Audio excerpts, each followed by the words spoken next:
خدا باپ اور مسیح خداوند کے مقدس نام میں آپ سب سننے اور دیکھنے والوں کو پاسٹر عامر شہزاد گیل فرام سرگودا کی طرف سے سلام عرض ہے۔ میرے عزیزو، آج ہم اعمال کی کتاب میں سے باب نمبر 4 کی چند آیات جو ہیں ان پر غور کریں گے اور انہیں سیکھیں گے۔ جب مقدس پطرس رسول اور دیگر رسولوں نے خداوند یسوع مسیح ناصری کے بارے میں لوگوں کو پیغام سنانا شروع کیا اور یہ بتانا شروع کیا کہ یسوع ہی مسیح ہے، جب ہم اعمال کی کتاب کا مطالعہ کرتے ہیں تو ہمیں معلوم ہوتا ہے اور ہم پر یہ بات آشکارا ہو جاتی ہے کہ کبھی بھی رسولوں نے خداوند یسوع مسیح ناصری کو بطور خدا متعارف نہیں کروایا اور نہ ہی کسی خدا یسوع کی پریچنگ کی ہے، بلکہ ایک ایسے انسان کی پریچنگ کی ہے جو خدا کی قدرت اور معجزے سے پیدا ہوا اور پھر اسی انسان یعنی یسوع مسیح کو خدا نے لارڈ ہونے کا اختیار دیا، یعنی خداوند بنایا، اور ساتھ میں مسیح کے سبب سے مسیح بھی ٹھہرایا۔ تو ابتدائی رسولوں کی پریچنگ اور ٹیچنگ ساری جو ہے وہ یسوع ناصری کو بطور مسیح ثابت کرنے اور کلام کے حوالہ جات سے مسیح بیان کرنے کی ہے۔ رسول کہیں بھی مسیح کو بطور خدا ثابت کرنے یا بیان کرنے کی کہیں بھی کوشش نہیں کرتے اور نہ ہی ایسی کوئی ڈیبیٹ بائبل مقدس میں موجود ہے۔ بطور مسیح ثابت کرنے کے لیے بہت ساری چھوٹی چھوٹی ڈیبیٹس جو ہیں، گفتگو، بحث و مباحثے موجود ہیں۔ اسی سلسلے میں آج ہم اعمال کی کتاب کے باب نمبر 4 میں سے کچھ باتیں سیکھنے والے ہیں۔ خدا کے کلام میں لکھا ہے کہ جب آیت نمبر 13 میں ہے، جب انہوں نے پطرس اور یوحنا کی دلیری دیکھی اور معلوم کی کہ یہ ان پڑھ اور ناواقف آدمی ہیں تو تعجب کیا، اور پھر کہا، تعجب کرنے کے بعد ساری باتوں کو آگے اگر لے کر ہم بڑھیں تو آیت نمبر 18 میں جا کے لکھا ہے، پس انہیں بلا کر تاکید کی کہ یسوع کا نام لے کر ہرگز بات نہ کرنا اور نہ تعلیم دینا، یعنی خداوند یسوع مسیح ناصری کے بارے میں پریچنگ کرنا چھوڑ دو اور یسوع مسیح ناصری کا ذکر مت کیا کرو۔ یہ انہیں تاکید کی، ان پر پابندی لگائی۔ چونکہ رسول آیت نمبر 12 میں بیان کرتا ہے، اور کسی دوسرے کے وسیلے سے نجات نہیں، کیونکہ آسمان کے تلے آدمیوں کو کوئی دوسرا نام نہیں بخشا گیا جس کے وسیلے سے ہم نجات پا سکیں۔ لفظ وسیلے پر ضرور غور رکھیے گا کہ خداوند یسوع مسیح ناصری وسیلہ نجات ہیں۔ ان پر ایمان لانے سے خدا باپ نے قوموں کے لیے نجات کو مشروط کیا ہے کہ یسوع مسیح پر ایمان لانا ضروری ہے، اور اسرائیلی لوگ جو ہیں خداوند یسوع مسیح کو چونکہ مسیح نہیں مانتے تھے، اس لیے وہ مسیح خداوند کے نام کی مخالفت کرتے اور یسوع ناصری کو بطور مسیح ماننے سے انکار کرتے، اور یہی بات انہوں نے آیت نمبر 18 میں جا کے کہی کہ یسوع کا نام بالکل نہ لینا اور نہ ہی اس کے مسیح ہونے کی تعلیم دینا۔ اس کے بعد آیت نمبر 19 میں لکھا ہے، مگر پطرس اور یوحنا نے جواب میں ان سے کہا کہ تم ہی انصاف کرو، کہ خود ہی تم ڈیسائیڈ کرو، آیا کہ خدا کے نزدیک یہ واجب ہے کہ ہم خدا کی بات سے تمہاری بات زیادہ سنیں؟ تو یہاں پر پطرس اور یوحنا رسول جو ہیں یہ ان لوگوں سے کہتے ہیں کہ تم خود ڈیسائیڈ کرو، کہ کیا ہمیں کس بات کو پرائیورٹی دینی چاہیے، کس بات کو اہمیت دینی چاہیے، کیا ہمیں کمپرومائز کر جانا چاہیے، یا ہمیں وہ بات بیان کرنی چاہیے جو خدا نے ہمیں کہی ہے، یا کہ ہمیں تمہاری بات سننی چاہیے۔ تو یقینی بات ہے کہ ہر ایک ایماندار شخص کے لیے یہی واجب اور ضروری ہے کہ وہ کبھی بھی زندگی میں کمپرومائز نہ کرے، چاہے اس کے عزیز و اقارب اسے چھوڑ دیں، اس کے برادری والے اسے چھوڑ دیں، دنیا میں اسے سخت صعوبتیں، دکھ برداشت کرنے پڑیں، لیکن ان تمام باتوں کے باوجود جو خدا کا خادم ہے وہ یہی کہے گا کہ آیا خدا کے نزدیک یہ واجب ہے کہ ہم خدا کی بات سے تمہاری بات زیادہ سنیں؟ تو یہ بات انہوں نے جواب دی، پطرس اور یوحنا نے اسرائیلیوں کو۔ اس کے بعد آگے چل کر لکھا ہے کہ کیونکہ ممکن نہیں کہ جو ہم نے دیکھا اور سنا ہے وہ نہ کہیں۔ رسول کہتے ہیں کہ اب یہ کیسے پاسبل ہے کہ ہم وہ باتیں جو دیکھی ہیں، ہم نے سنا ہے، اور وہ نہ کہیں، کیونکہ ہم نے تو ریالٹی دیکھی ہے، وہی بات ہم بیان کرتے ہیں۔ انہوں نے ان کو اور دھمکا کر چھوڑ دیا، کیونکہ لوگوں کے سبب سے ان کو سزا دینے کا کوئی موقع نہ ملا۔ اب یہ ساری بات ہو جانے کے بعد لکھا ہے کہ شاگرد جب ان سے رہا ہوئے، انہوں نے ان کو چھوڑا، تو وہ چھوٹ کر اپنے لوگوں کے پاس گئے اور جو کچھ سردار کاہنوں اور بزرگوں نے ان سے کہا تھا بیان کیا۔ جب انہوں نے یہ سنا تو ایک دل ہو کر، اب کلام مقدس کے مطابق جب پطرس اور یوحنا ان اسرائیلیوں کے بندھن سے، ان کی حراست سے آزاد ہوئے، تو پھر انہوں نے جا کے ساری باتیں کلیسیا سے بیان کی، تو جب اور دیگر شاگردوں سے بیان کی۔ جب انہوں نے سنا تو ایک دل ہو کر بلند آواز سے خدا سے کہا، خدا سے کہا، یعنی یہوہ پاک خدا سے کہا کہ اے مالک۔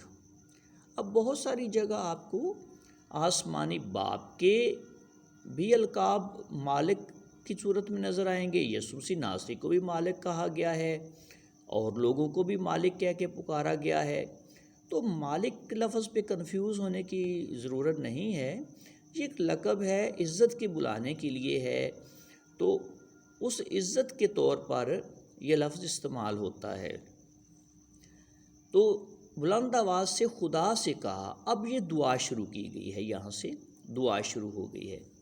دعا میں ہے، تو وہ ہے جس نے آسمان اور زمین اور سمندر اور جو کچھ ان میں ہے پیدا کیا۔ اب یہ اقرار ہے کہ خدا باپ نے آسمانوں اور زمین اور تمام چیزوں کو پیدا کیا ہے، خدا یسوع مسیح ناصری نے پیدا نہیں کیا۔ یہ مس گائیڈڈ پیپل ہیں جو کہ یہ بات بیان کرتے ہیں۔ تو نے روح القدس کے وسیلہ سے ہمارے باپ اپنے خادم داؤد کی زبانی فرمایا۔ اب یہاں پر یہ ثبوت ہے کہ روح القدس جو ہے، پاک روح داؤد سے مخاطب ہوا۔ روح القدس کا مسا، روح القدس کی نعمت اور برکت داؤد نبی پر ہے، اور داؤد نبی نے جو باتیں کی، کچھ لوگ کہتے ہیں داؤد کو نبی نہ کہیں، تو میں نے ایسے ایک شخص سے کہا تھا کہ بھائی داؤد کی لکھی ہوئی تمام کتب بائبل میں سے ہٹا دیں، کیونکہ وہ نبوتی کلام ہے، تو پھر داؤد کو نبی نہ مانیں۔ تو بہرحال اچھا، اب آگے چل کے کہتے ہیں، لکھا ہے کہ روح القدس کے وسیلے سے ہمارے باپ اپنے خادم، وسیلے سے ہمارے باپ یعنی کہ رسول کہتے ہیں، پطرس اور یوحنا کہتے ہیں کہ ہمارا جو باپ ہے، تو نے روح القدس کے وسیلے سے ہمارے باپ یعنی ہمارا باپ داؤد، جو آباء و اجداد کے لحاظ سے ان کا باپ ہے اور خدا کا خادم ہے، اور اپنے خادم داؤد کی زبانی فرمایا کہ، اب یہاں پر یہ جو نبوت بیان کی جا رہی ہے، یہ نبوت خدا کے مسیح کے لیے ہے، نہ کہ یہ نبوت اس لیے ہے کہ خدا پیدا ہوگا۔ توبہ توبہ، خدا جو ہے وہ، بس یہ میں لفظ نہیں بولنا چاہتا، تو خدا کے مجسم اور تجسم کی کوئی بات نہیں ہے۔ یہاں لکھا ہے کہ نبوت بیان کر رہے ہیں رسول کہ خدا نے پہلے ہی روح القدس کے وسیلے سے داؤد نبی پر یہ بات ظاہر کر دی تھی۔ کیا بات؟ قوموں نے کیوں دھوم مچائی اور امتوں نے کیوں باطل خیال کیے خداوند اور اس کے مسیح کی مخالفت کو۔ یعنی یہاں پر اب خداوند جو ہے اس سے مراد یہوہ ہے۔ عبرانی ترجمہ میں اگر آپ دیکھیں تو اس سے مراد زبور کی کتاب میں جب آپ جائیں تو وہاں پر آپ دیکھیں گے زبور 2 باب میں، یہ زبور 2 باب کا حصہ ہے، وہاں سے دیکھیں گے تو یہاں پر خداوند کی جگہ پر یہوہ ہے، یہوہ اور اس کے مسیح کی مخالفت کو، یعنی 2 الگ شخصیات ہیں۔ مخالفت کو زمین کے بادشاہ اٹھ کھڑے ہوئے، یعنی کہ خدا نے اس مسیح کو یعنی یسوع کو بادشاہ بنایا ہے، مسیح کیا ہے تاکہ اسے حکومت دے، لیکن زمین کے بادشاہ جو ہیں وہ مخالفت کرتے ہیں۔ اور پھر لکھا ہے اور سردار جمع ہو گئے کس کے خلاف؟ خدا باپ یہوہ اور اس کے مسیح یسوع کے خلاف۔ لوگ نہیں چاہتے کہ یسوع کو اپنا خداوند مانے، اپنا لارڈ، اپنا آقا مانے اور اسے مسیح مانے۔ یہی بات رسول وہاں بیان کر رہے ہیں۔ اب آگے لکھا ہے کیونکہ واقعی تیرے پاک خادم۔ اب میرے عزیز سننے والوں، آپ خود فیصلہ کریں کہ رسولوں کی خدمت کیا ہے۔ اعمال کی کتاب میں رسولوں کی خدمت کیا ہے؟ وہ کس شخصیت کا تعارف کرواتے ہیں لوگوں سے؟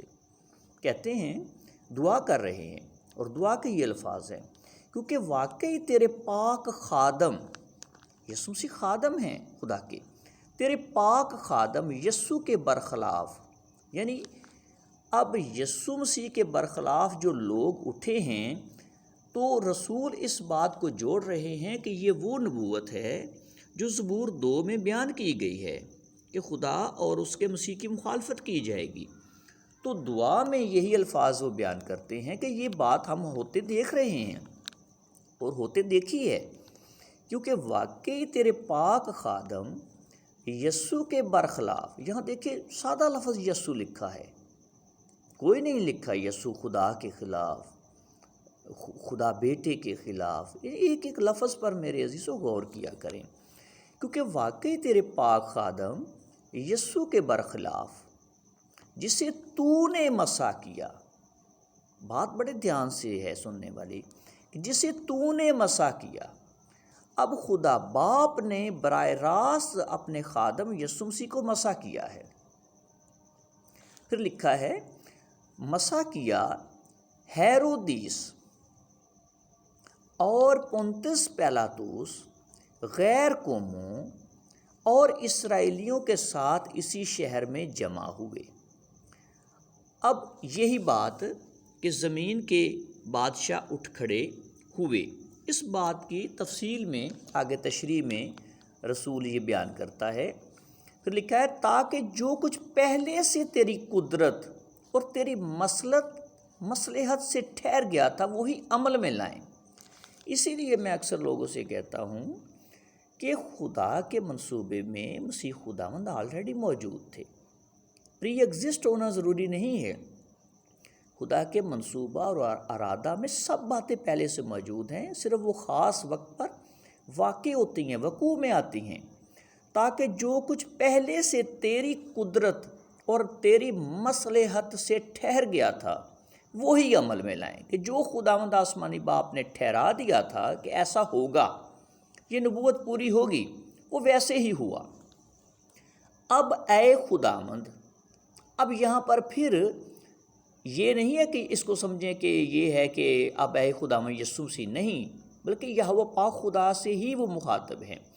اب اے خداوند یعنی اب اے ادونائی یہوہ پاک خدا، ان کی دھمکیوں کو دیکھ کہ وہ تو ہمیں دھمکاتے ہیں، اور ان کو دیکھ اور اپنے بندوں کو یہ توفیق دے کہ وہ تیرا کلام کمال دلیری کے ساتھ سنائیں، اور تو اپنا ہاتھ، یہوہ پاک خدا سے کہتے ہیں رسول دعا میں، یہوہ پاک خدا سے مخاطب ہیں دعا میں، اور رسول کہتا ہے اور تو اپنا ہاتھ کہ اے یہوہ پاک خدا ادونائی تو اپنا ہاتھ شفا دینے کو بڑھا، یعنی کہ شفا کے لیے ہاتھ الٹیمیٹ جو پاور ہے، آخری جو قدرت اور طاقت کا منبع ہے، وہ کون ہے؟ یہوہ پاک خدا۔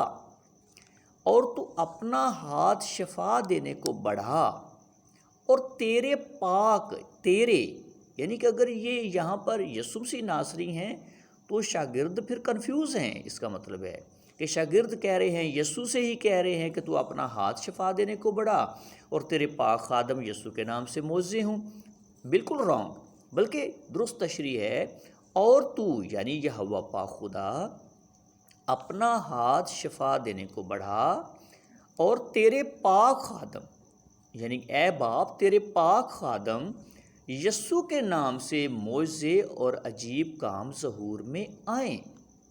جب وہ دعا کر چکے تو جس مکان میں جمع تھے وہ ہل گیا، اور وہ سب روح القدس سے بھر گئے اور خدا کا کلام دلیری سے سناتے رہے۔ میرے عزیزو، دعا یہاں پر رسول نے اور دیگر رسولوں نے آسمانی باپ سے کی ہے، اور آسمانی باپ نے درمیان میں ایک وسیلہ بنایا ہے، پاک خادم یسوع مسیح، جو آسمان پر اب ہمارے لیے سردار کاہن ہے، وسیلہ ہے، انسان اور خدا کے مابین درمیان میں وسیلہ ہے، اور ہماری نجات کا وسیلہ ہے۔ اس ساری تفصیل کو جانیے، سمجھیے، اور خدا باپ یہوہ کی درست پہچان کو جانیے، اور اس کے بیٹے ممسوح یسوع مسیح کی درست پہچان کو سمجھیے۔ خداوند آسمانی باپ اور اس کا پاک خادم یسوع مسیح آپ کو بڑی حکمت دیں تاکہ آپ سچائی کو جان سکیں۔ والشالوم۔